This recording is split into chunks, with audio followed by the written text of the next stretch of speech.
Please call me inventor. Nkosana Makate has won another court battle. Now, Vodacom has been ordered to hand over copies of income-generating contracts that it had with service providers. Let's find out what this means for this battle that has dragged on, as we've been saying, for 15 years. Nkosana Makate joins us now on the South African Morning. Nkosana, a very good morning to you. Quite a big victory for you. The court telling Vodacom and ordering Vodacom to hand over all the documents. Why were these documents important for you and in your fight? Yeah, maybe Tammy, just to correct it a bit. I mean, this is an old application where Vodacom required a variation of an order that was given by Justice Colapen. So it is not really an order for them to hand over documents now, but it does actually dismiss their appeal and their variation order to vary that order on some contracts or documents that they claim they did not have at the time. So because the matter has moved on to the SCA already, I mean, I'm not going to be getting any documents from them at this point. This order was issued a while ago. I did get some documents, and they claimed that some were not in their possession, which is what this variation was all about before Justice Letwaba. So if they say that they don't have access to these documents, how are they going to get access to them, or how is your team going to move around that particular scenario? Because from my understanding is that you were saying these documents are important in order for you to quantify the value of these contracts. No, indeed. I mean, the documents were quite critical for us at the time when we went for review before Justice Hughes. But because they said that they did not have the documents, which we said, no, we don't believe you. But in any event, we'll work with what we have. And indeed, that's what we did. I mean, we went to Justice Hughes, worked with what we have, and then won the case. And they ultimately then appealed to the SCA.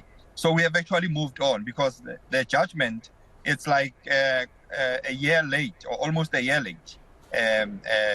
So it is in a way a moot, and which is what we argued that, this was not necessary and it should not have been put before court. But Vodacom was adamant that, they wanted the order varied, even though I had said I am moving on and I will work with what I have, even though I didn't believe them at the time, and I still don't believe them, yeah. So where are you as far as you and your legal team is concerned and the next steps forward in this case?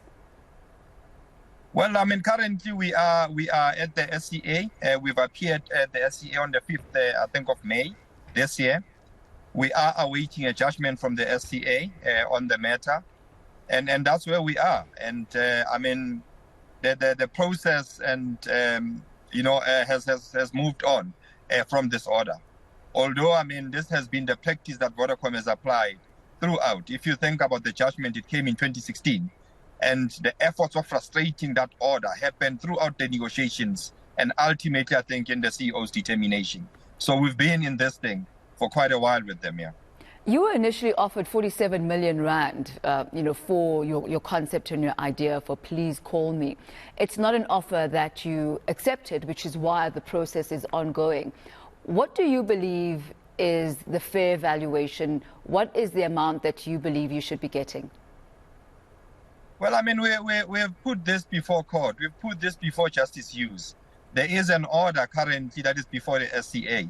There is a clear formula and determination that was ruled on by Justice Hughes.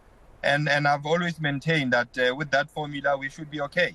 And we have indicated that the 47 million was actually not a fair amount.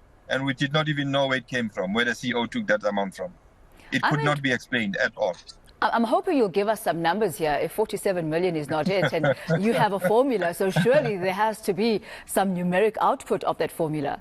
Well, in this formula, you'll understand that the numbers keep on moving all the time, Tammy. So I cannot really be able to put down a number on that, but it's certainly not 47 million.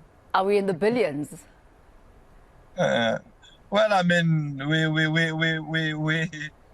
We've got the formula, as I've said. It's before courts. Is it below 10 billion or above? No, I'm not going to delve into the numbers. Let's allow the court process and the order to see its day. I mean, Justice Hughes has put a very clear order. I can tell you, I mean, that it is dating back from the when the PCM product started. It is a contractual claim. So naturally, I mean, it will just take its course. So I don't want to put the cart before the horse. Let's allow the LCA. They have asserted that they want to finish this matter and make sure that it comes to an end. Let's allow them that space in order to rule on the matter without us, preempting or saying anything. Well, we'll be watching that space very closely, Nkosana. And I want to find out from you, it's been 15 years of a legal battle. What is the first thing that you are going to do should you win this eventual case?